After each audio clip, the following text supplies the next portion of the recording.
Shalom, selamat pagi Bapak Ibu Saudara terkasih dalam Yesus Kristus.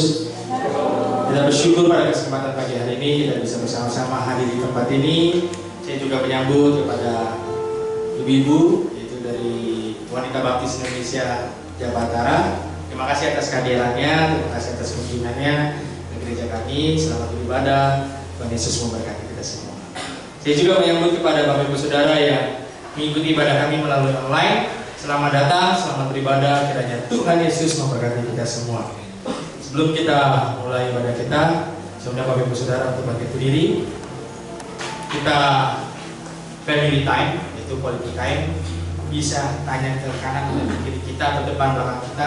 Pertanyaannya adalah begini: apa harapan di malam Natal tahun ini? Satu aja, harapan. Harapan di malam Natal ini apa? Saya mulai 1 menit dari sekarang.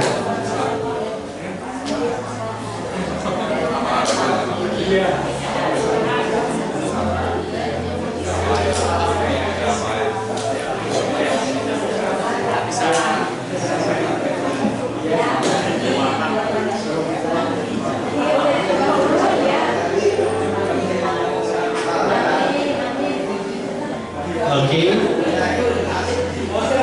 Sudah? Siapa yang di sini harapannya sehat? Semua.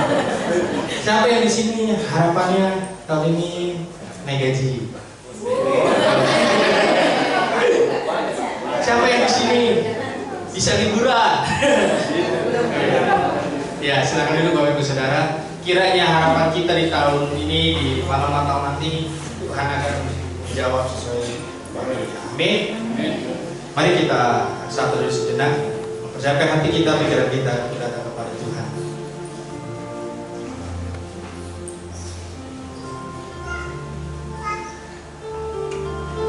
Tuhan itu baik pada semua orang dan penuh rahmat terhadap segala yang dijadikannya. Segala yang Kau jadikan itu akan bersyukur kepadamu, ya Tuhan, dan orang-orang yang Kau kasih akan memuji Kau. Kami bersyukur Tuhan pada kesempatan pagi hari ini. Kami berkumpul di tempat ini untuk datang kepada Tuhan, untuk menaikkan pujian dan penyembahan kami, ya Bapa. Kiranya pujian penyembahan kami bisa menyenangkan hati Engkau dan nama Tuhan dipermuliakan melalui pujian dan penyembahan kami, ya Bapa. Kiranya Kau berkati waktu ibadah kami ini dari awal, tengah, hingga akhirnya, ya Bapa. Di dalam nama Tuhan kami Yesus Kristus, kami berdoa dan mengucap syukur. Amin.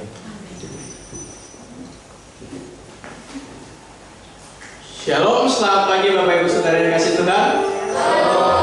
Siap memuji Tuhan? Amin. Mari kita bangkit berdiri. Mengucapkan pujian nama Tuhan karena Tuhan telah lahir di dunia ini untuk kita semua. Baik, mari.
Puji Tuhan, sungguh semangat yang luar biasa ya Bapak Ibu Saudara.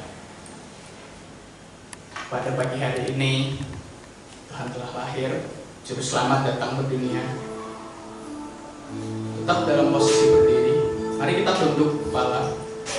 Kita rasakan kasih Tuhan dalam kehidupan kita setiap harinya, bahwa Tuhan telah baik dalam kehidupan kita selalu. Dalam terangnya Dia menerangi jalan-jalan kita setiap harinya. Dalam kondisi berat pun Dia selalu menyertai kita. Dalam kondisi apapun Dia selalu ada untuk kita. Juru Selamat dunia, Kristus Tuhan.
Persembahan kita. Panggilan memberi, Mazmur 96 ayat 8. Berilah kepada Tuhan kemuliaan namanya, bawalah persembahan dan masuklah ke pelatarannya. Dengan diiringi lagu berkat anak cucu.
atas segala berkat kemurahan yang telah tercurah dalam kehidupan kami hari demi hari Bapa. Kami bersyukur Tuhan pada kesempatan hari ini kami bisa memberikan yang terbaik dari apa yang Engkau telah berikan dalam kehidupan kami Bapa. Kiranya memberkati persembahan dan perpuluhan kami, pelayanan di tempat ini ya Bapa. Di dalam nama Tuhan kami Yesus Kristus kami berdoa dan mengucap syukur. Haleluya.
Mari kita satu dalam doa.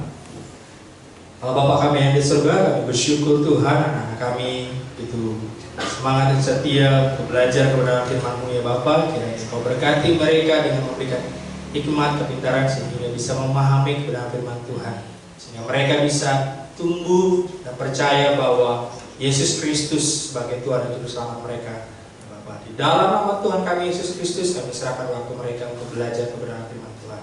Haleluya. Amin.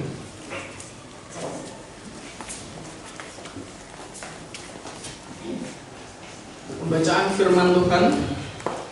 Mari kita membuka Alkitab kita atau yang bawa Alkitab kita mari buka bersama-sama ya. Dari 1 Yohanes 4 ayat 18. 1 Yohanes 4 ayat 18.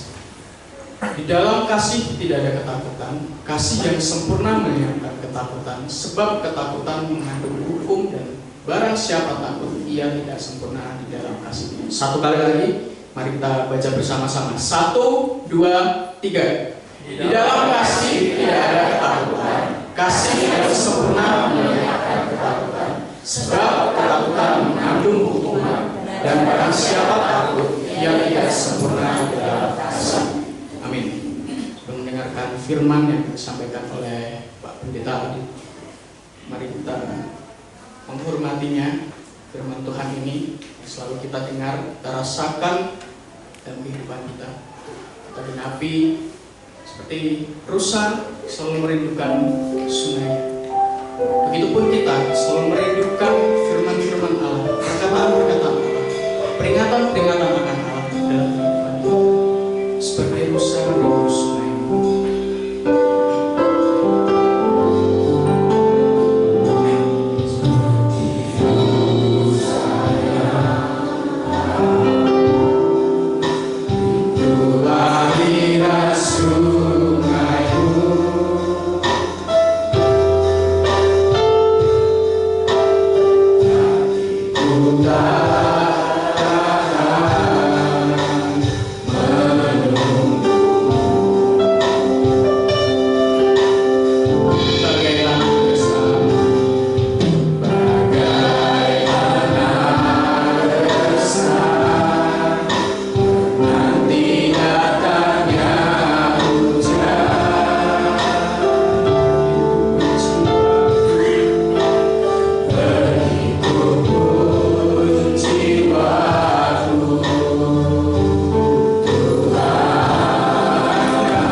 pagi Yesus, selamat pagi Roh Kudus. Kami bersyukur Tuhan atas kasih dan anugerah-Mu yang terus tercurah dalam kehidupan kami ya Bapa. Pada kesempatan pagi hari ini Tuhan, kami haus akan kebenaran firman-Mu ya Bapa. Kiranya Tuhan berbicara kepada kami pribadi lepas pribadi ya Bapa, sehingga ketika kami pulang, kami bisa menjadi pelaku-pelaku firman Tuhan, sehingga kami bisa memancarkan kasih Tuhan dalam kehidupan kami ya Bapa. Di dalam nama Tuhan kami Yesus Kristus, kami siap belajar kebenaran firman Tuhan. Haleluya, amin. Jangan duduk Bapak Ibu Saudaraku.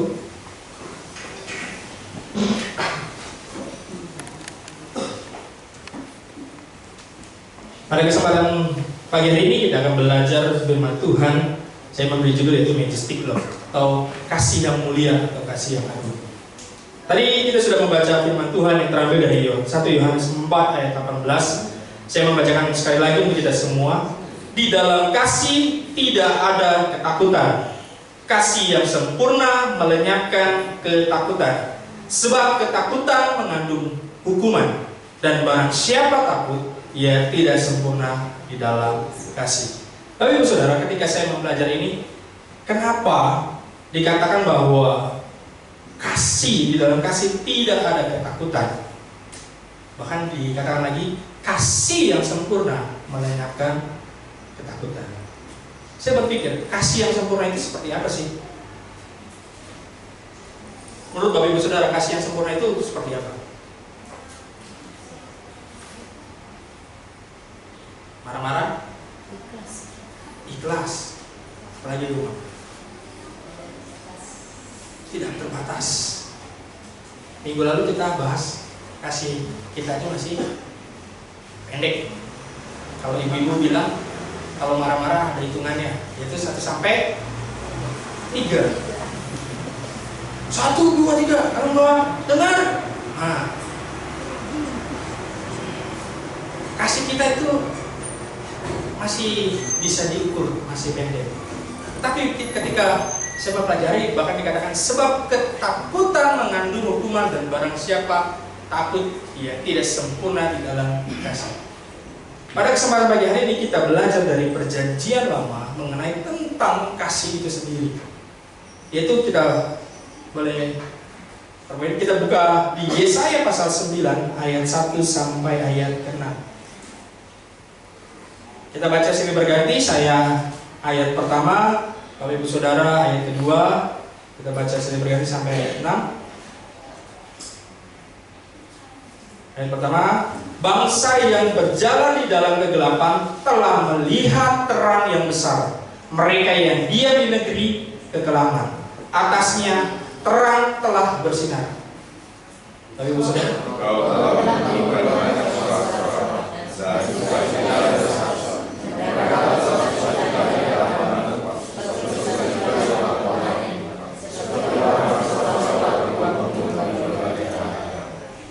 sebab kuk yang menekannya dan gandar yang di atas bahunya serta tongkat si penindas telah kau patahkan seperti pada hari kekalahan Midian.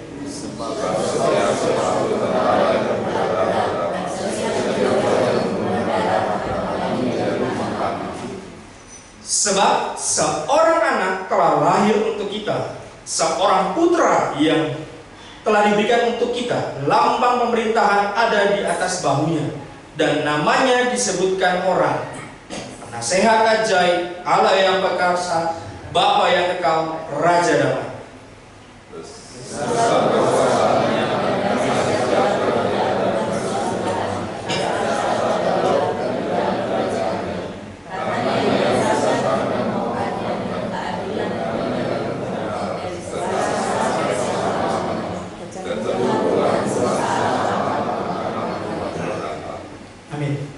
Saudaraku, ketika saya mempelajari di kitab Yesaya ini, bagaimana kalau ceritanya adalah bahwa saat itu bangsa Israel itu mulai terpecah, ada sebelah utara dan selatan. Jadi mereka mulai ragu akan janji Tuhan kepada mereka bahwa mereka akan mendapatkan atau dipimpin oleh seorang yang luar biasa, bisa menjadi pemimpin yang hebat dibanding kerajaan saat itu. Tetapi Bapak Ibu Saudara, ketika saat itu mereka hidupnya kacau balau.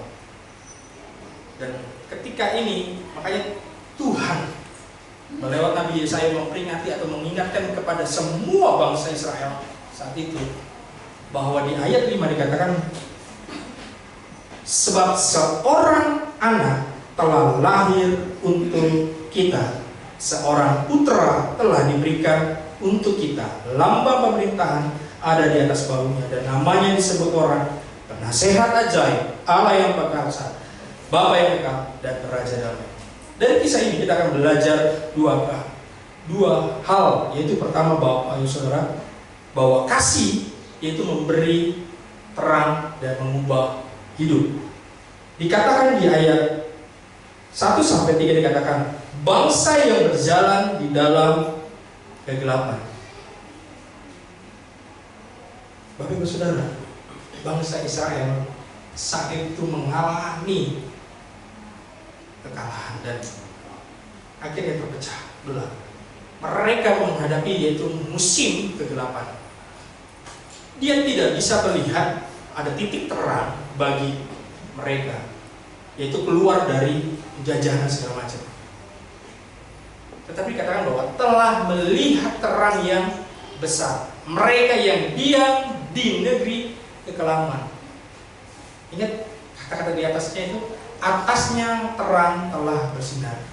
Mereka lupa ada terang yang selalu menyertai mereka, yaitu Tuhan. Dikatakan bahwa engkau telah menimbulkan banyak sorak-sorak dan sukacita yang besar. Mereka telah bersukacita di hadapanmu, seperti sukacita di waktu panen, seperti orang-orang bersorak-sorak di waktu membagi-bagi jarahan. Ini Bapak Ibu, sebabku yang menekannya dan gandar yang di atas bahunya, serta tongkat si penindas, raja yang terkuat saat itu, telah Tuhan patahkan, seperti pada hari kekalahan Midian. Ketika saya pelajari bahwa Midian itu adalah bangsa yang besar, bangsa yang kuat, tidak ada yang bisa melawan, tidak bisa yang menandingi. Bapak Ibu Saudara, Tuhan datang ke dunia bukan sekedar kita diselamatkan, tetapi Bapak Ibu Saudara, karena kasih-Nya, kita yang tadi hidup di dalam kegelapan, Dia angkat menjadi kita dapat hidup di dalam terang. Bahkan di kehidupan bangsa Israel dan kehidupan kita diubahkan. Yang tadinya berbeban berat menjadi ringan. Saya ada ilustrasi, saya butuh satu orang yang bersedia untuk maju ke depan. Boleh? Yang laki-laki, silakan. Nah, ini aja, Pak Harvey. Terima kasih Pak atas kesediaannya. Bapak Ibu Saudara, kenapa Tuhan mau datang ke dunia? Ingat, kita dulu adalah pertama menjadi manusia berdosa. Ciri-ciri orang berdosa adalah diikat oleh iblis untuk terus melakukan dosa. Maaf Bapak Ibu Saudara, saya tidak punya borgol, jadi saya pakai tali aja.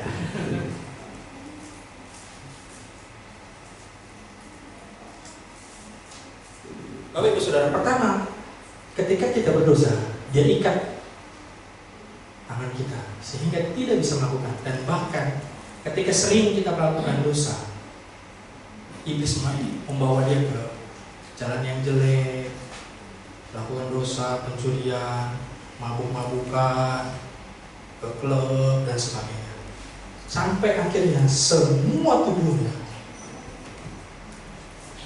diikat dan tidak bisa melakukan aktivitas. Inilah ketika kita melakukan kesalahan dan dosa, iblis mengikat kita sehingga kita tidak bisa melakukan apapun. Kita terbatas. Oleh sebab itu, dengan kasih yang besar, Allah Bapa kita mengirim siapa? Tuhan Yesus. Katakan anak yang tunggal, bukan anak yang sulung. Kemarin saya malam ngobrol dengan George, diskusi mengenai tentang firman Tuhan. Dia tanya, Pak, kenapa kok kita sekarang dipanggil anak-anak Allah? Coba kamu perhatikan di Perjanjian Lama, semua orang itu disebut anak-anak, bukan anak-anak Allah. Ada namanya anak-anak Tuhan, tapi tulisannya kecil. Itu menunjukkan siapa? Anak-anak iblis. Bapak Ibu Saudara pernah baca kenapa Goliat bisa setinggi dan sebesar itu? Karena ada perkawinan manusia dengan iblis. Terciptalah manusia-manusia yang super perkasa dan besar. Oleh sebab itu, Tuhan harus berhentikan, Tuhan harus selesaikan. Makanya Tuhan mengirimkan anaknya yang tunggal. Saya tanya lagi, kenapa Tuhan memberikan 10 tulah kepada Raja Firaun? Yang terakhir adalah setiap anak sulung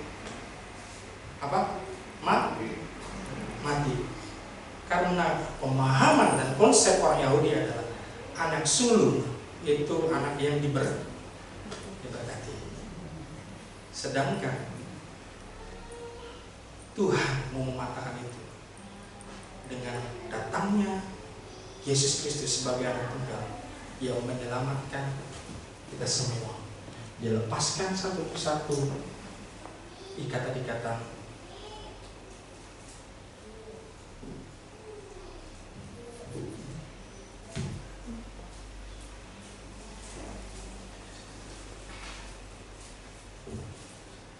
Dan akhirnya kita bebas dari dosa.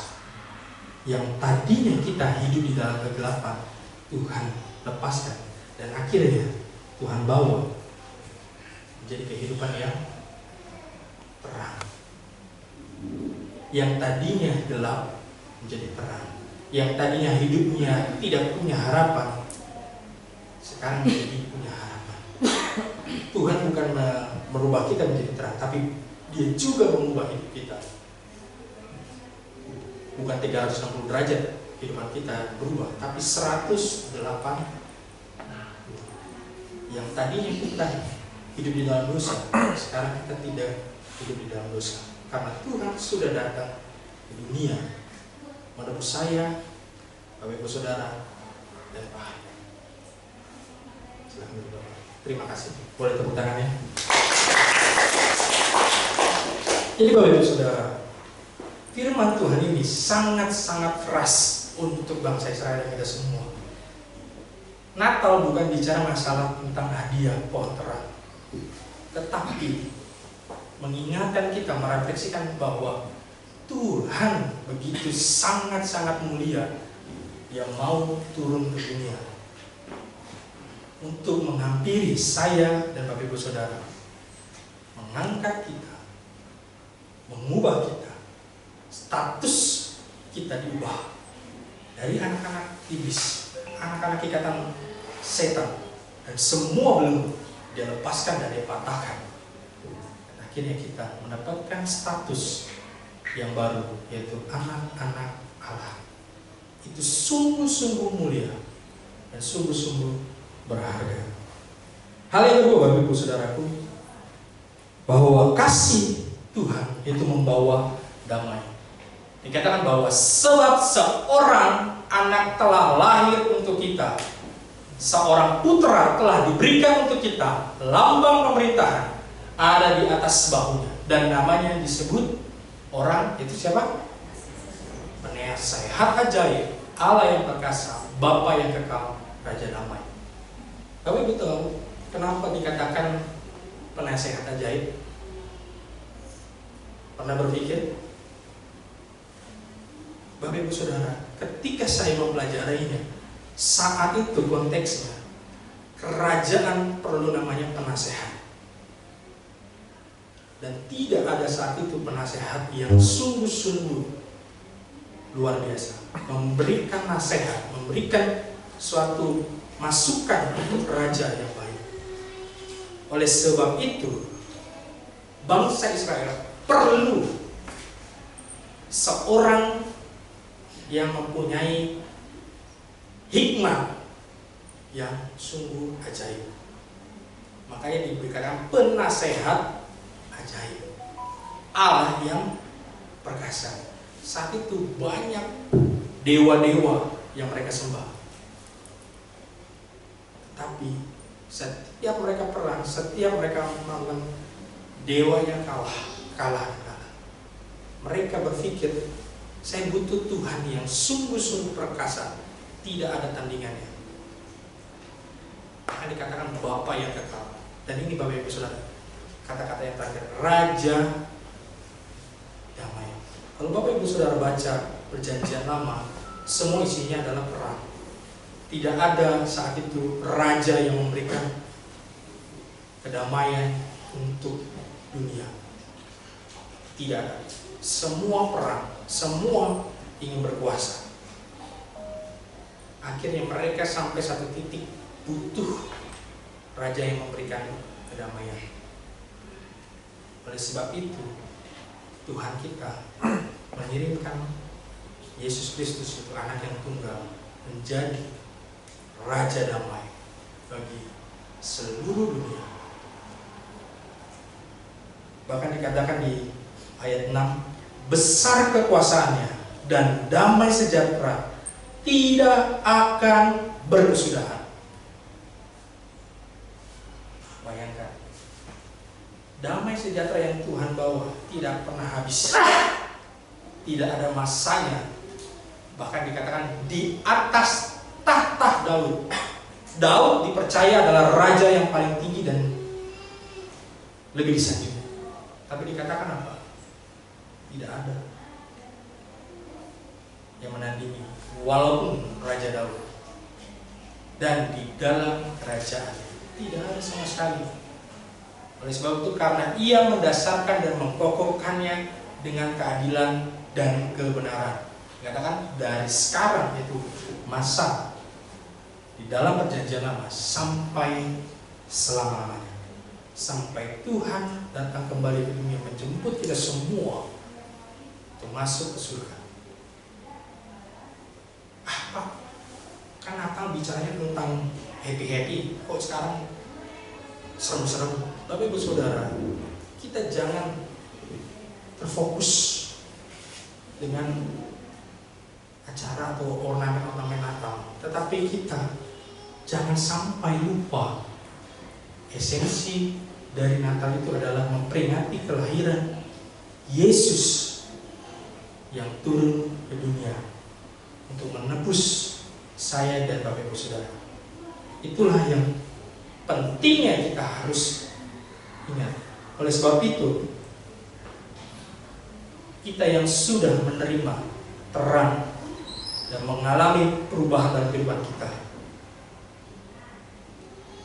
apakah kita masih berada di dalam zona kegelapan, atau kita terus berada di jalan terang Tuhan? Kita harus juga mensebarkan damai yang telah kita terima dengan cara mengasihi sesama seperti Kristus mengasihi saya dan Bapak Ibu Saudara, tanpa melihat masa lalu kita, tanpa melihat histori kita, background kita, atau apapun dosa-dosa kita. Tidak. Kita berusaha belajar untuk mengasihi sesama kita seperti Kristus mengasihi kita. Saya akan tutup Bapak Ibu Saudara, bahwa kasih Tuhan sungguh mulia karena memberikan segalanya untuk kita melalui Yesus Kristus. Allah menunjukkan kasih dengan memberikan terang serta mengubah kehidupan kita semua. Kiranya kita senantiasa hidup dalam kasih Tuhan yang mulia ini dan terus membagikan kepada dunia. Amin. Tuhan Yesus memberkati kita semua. Saya undang singer dan pemain musik untuk maju ke depan.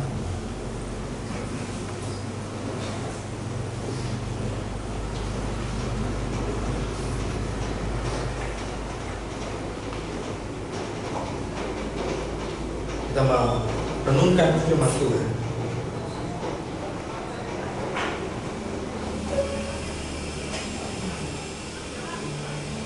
Memperingati Natal tahun ini untuk merefleksikan kehidupan kita.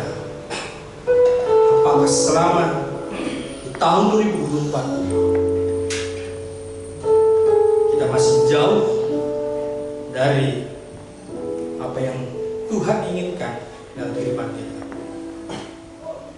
Seorang anak telah lahir 2000 tahun yang lalu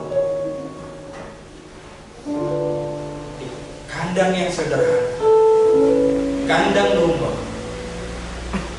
Mungkin dianggap semua orang itu adalah penghinaan, tetapi Tuhan kita Yesus Kristus rela lahir tempat yang sederhana dengan tujuan yang mulia untuk menebus dosa-dosa kita.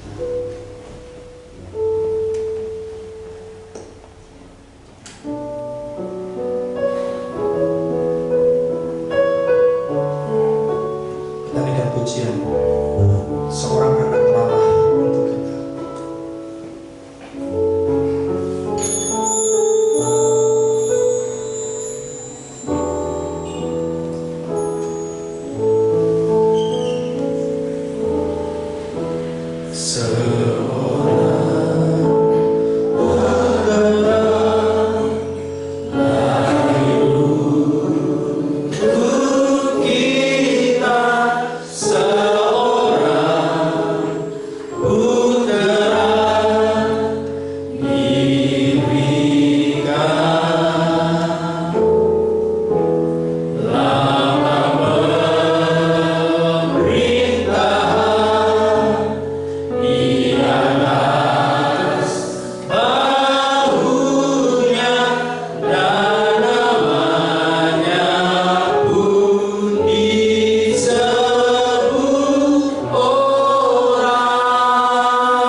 Allah yang tidak ada tandingannya.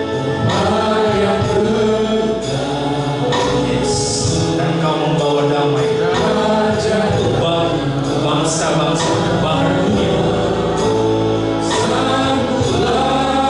Kami bersyukur Tuhan, kami ada di saat ini karena kasih dan anugerah-Mu.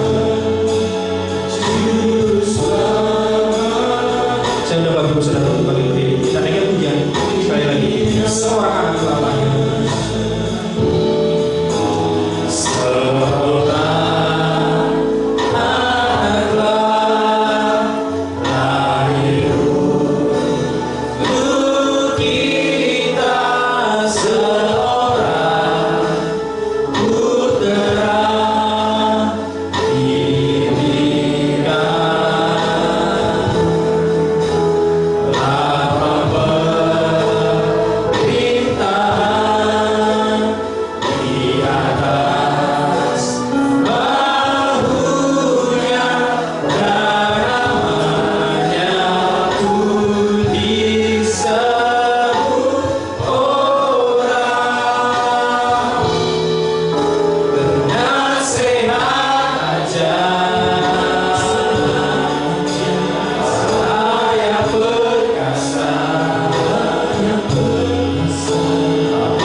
Sebarkan damai sejahtera bagi dunia ini. Serahkan kehidupan kami ke dalam tangan-Mu ya Allah. Mulai hari ini hingga sampai Engkau datang menjemput kami. Kami bisa menjadi saksi-saksi Kristus bagi dunia ini. Mari Bapak Ibu Saudaraku, kita arahkan hati pikiran kita mengangkat kedua tangan kita untuk menerima berkat dari Tuhan kita Yesus Kristus. Diberkatilah engkau dalam keluargamu, anak, menantu, dan cucu-cucumu. Diberkatilah pendidikan anak-anakmu dan cucu-cucumu dengan diberikan hikmat, kepintaran, dan kecerdasan sehingga dipakai oleh Tuhan menjadi anak-anak yang luar biasa. Diberkatilah setiap usaha dan pekerjaanmu sehingga mendatangkan suatu keberhasilan dan bisa menjadi berkat bagi banyak orang. Diberkatilah engkau dalam masa mudamu, karirmu, dan diberikan pasangan hidup yang sepadan, yang takut dan cinta akan Tuhan. Dan kiranya kita bisa menjadi terang dan garam bagi dunia ini. Pulanglah dengan kasih, sukacita, dan damai sejahtera sampai Maranatha. Haleluya. Amin.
Amin. Salam dulu. Tuhan Yesus memberkati kita semua.